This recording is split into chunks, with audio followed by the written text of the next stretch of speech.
मैं वापस लौटूंगा अमिताभ के पास। इस बीच बड़ी खबर ये कि एनएसए पीएम आवास पहुंच चुके हैं। 10:14 का ये वक्त है। 10:30 बजे एक प्रेस कॉन्फ्रेंस भी होनी है विदेश मंत्रालय और आर्मी की तरफ से। उसके पहले मूवमेंट ये कि एनएसए जो है वो पीएम आवास पहुंचे। इसी बीच एक और बड़ी खबर सामने है। इस वक्त की सबसे बड़ी खबर जी न्यूज पर आप देख रहे हैं कि पाकिस्तान पर 100 ड्रोन से हमला किया गया है।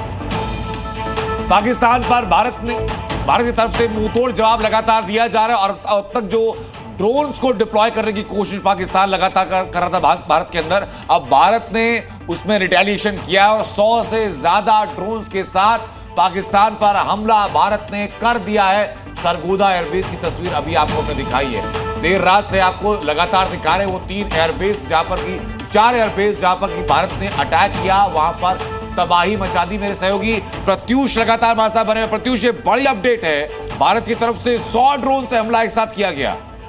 जी हाँ, पाकिस्तान पर ये आप कह सकते हैं इससे बड़ी स्ट्राइक है। इसे हमला नहीं, इसे टारगेटेड स्ट्राइक आप कहिए, क्योंकि मुंहतोड़ जवाब दिया जा रहा है पाकिस्तान को। मल्टीपल जो वहां से ड्रोन अटैक पाकिस्तान ने किए, जिसको हमने अपनी सीमा में घुसने से पहले ही नाकाम कर दिया। अब पाकिस्तान को मुंहतोड़ जवाब दिया जा रहा है। वो मुंहतोड़ जवाब सिर्फ उसके ड्रोन को ही नहीं खत्म किया जा रहा है, बल्कि उनके जो एयर बेस है उनको गहरी चोट पहुंचाई जा रही है। अब आपको बताते हैं जो हमारे पास एयर डिफेंस सिस्टम है S-400, उसकी ताकत ये देखिए। Mid range air defence system Barak भी हमारे पास है। ये बराक ये लगभग 100 किलोमीटर दूर तक दुश्मन का, चाहे वो मिसाइल हो, चाहे वो उसका ड्रोन हो, चाहे वो उसका UAV हो, सबको ये नष्ट कर सकता है। आकाश जिसे कह सकते हैं स्वदेशी, हमारे द्वारा निर्मित 30 किलोमीटर तक के रेंज को। और आपको पता होगा कि ड्रोन जो अटैक होता है इसकी रेंज बहुत ज्यादा नहीं होती है। आकाश बिल्कुल सटीक है। QRSAM ये 5 किलोमीटर तक ये कार्रवाई करता है, यानी कि छोटे ड्रोन का सहारा अगर पाकिस्तान ले रहा है तो वो भी हमारी जद में है। हमारे तमाम जो भी एयर डिफेंस सिस्टम है, ये देखिए इग्लास, यानी कि अगर वो कोशिश करता है जैसे कि वो ड्रग्स और हथियारों की सप्लाई करता था 5 से 10 किलोमीटर की रेंज में, तो अगर वहां से वो अगर छोटे छोटे वॉरहेड में अगर 2.5 किलो, 3 किलो, 4 किलो विस्फोटक लेकर आ रहा है, तो हमारे ये जितने भी एयर डिफेंस सिस्टम है, S-400 तो छोड़ दीजिए, ये तो बहुत बड़ी चीज है। ये छोटे छोटे जो हमारे एयर डिफेंस सिस्टम है ये सबको तबाह कर देंगे और उसका जीता जागता सबूत हम इस वक्त देख भी रहे हैं। जितने भी उसके ड्रोन थे वो जमीन में धूल चाट रहे हैं, यहां तक कि उनका फतेह मिसाइल फतेह का फालूदा बन गया है। जी बिल्कुल प्रत्युष, में वापस आऊंगा आपके पास। हमारे साथ नीरज पांडे लगातार हमारे साथ बने हुए। नीरज, कुछ देर पहले अपडेट ये आई थी, जब हम प्रत्युष के पास गए उसके पहले अपडेट ये आई थी कि एनएसए पहुंचे हैं पीएम आवास पर, और क्या मूवमेंट की खबर फिलहाल है? देखिए, सबसे बड़ी खबर यही है कि इस समय राष्ट्रीय सुरक्षा सलाहकार अजीत डोभाल प्रधानमंत्री आवास पहुंचे हुए हैं और प्रधानमंत्री नरेंद्र मोदी के साथ मुलाकात कर रहे हैं। उनको ब्रीफ कर रहे हैं कि रात भर में क्या कुछ हुआ।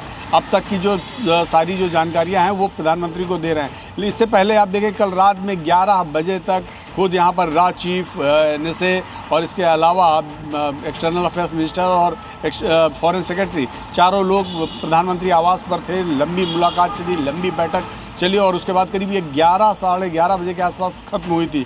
और अब फिर सुबह करीब 10 बजे एनएसए प्रधानमंत्री आवास पहुंच चुके हैं और उनको अब तक जो रात भर का जो घटनाक्रम रहा है, जिसमें पाकिस्तान की तरफ से तमाम शहरों में हमारे ड्रोन अटैक किए गए। ये अलग बात है कि हमने उन्हें निष्क्रिय कर दिया, हम समय रहते उनको नापाक इरादों को हमने कर दिया, लेकिन जो कुछ हुआ है उसको लेकर प्रधानमंत्री आवास पहुंचे हैं और वो प्रधानमंत्री नरेंद्र मोदी को इसमें ब्रीफ कर रहे हैं। जी बिल्कुल नीरज, साउथ ब्लॉक की सारी मूवमेंट आप लगातार हमें बता रहे हैं। हमें ये भी बताइए कि जो प्रेस कॉन्फ्रेंस हो रही है विदेश मंत्रालय की और सेना की, वो स्केड्यूल वक्त पर ही होने वाली है? 10:30 का वक्त दिया गया था या कोई इसमें डिले है?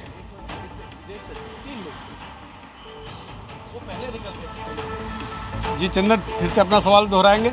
नीरज, मेरा सवाल इसमें यह है कि आप जो विदेश मंत्रालय की और सेना की जॉइंट प्रेस कॉन्फ्रेंस स्केड्यूल थी 10:30 बजे के लिए, मैं आऊं आपके पास नीरज, लेकिन इसी बीच एक और बड़ी खबर सामने आ चुकी है। एक और बड़ी खबर आपको बताऊं मैं, जो 10:30 बजे सेना की ब्रीफिंग है, ये कॉन्फर्मेशन भी हो रही है। सेना एक प्रेस कॉन्फ्रेंस करेगी और हम उम्मीद ये करते हैं कि अभी तक जितनी प्रेस कॉन्फ्रेंसेस हुई हैं उसमें ये तो हमने बताया ही है कि भारत की तरफ से कितना नुकसान पाकिस्तान को पहुंचाया गया, लेकिन ईमानदारी के साथ, ट्रांसपेरेंसी के साथ ये भी बताया कि भारत को अगर छुटपुट या आंशिक नुकसान कहीं पर भी हुआ है तो, और सर ये बड़ी स्वीकार्यता होती है, बड़ी ईमानदारी होती है कि प्रेस कॉन्फ्रेंस के दौरान आप स्वीकार लें। उधर